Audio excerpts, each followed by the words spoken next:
إنا لله وإنا إليه راجعون.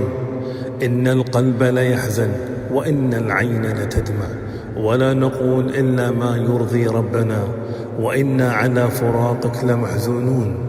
اللهم اغفر لجميع موتى المسلمين الذين شهدوا لك بالوحدانية ولنبيك بالرسالة وماتوا على ذلك. اللهم اغفر له وارحمه وعافه واعف عنه وأكرم نزله ووسع مدخله، واغسله بالماء والثلج والبرد، ونقه من الذنوب والخطايا كما ينقى الثوب الأبيض من الدنس. وارحمنا اللهم برحمتك إذا صرنا إلى ما صاروا إليه.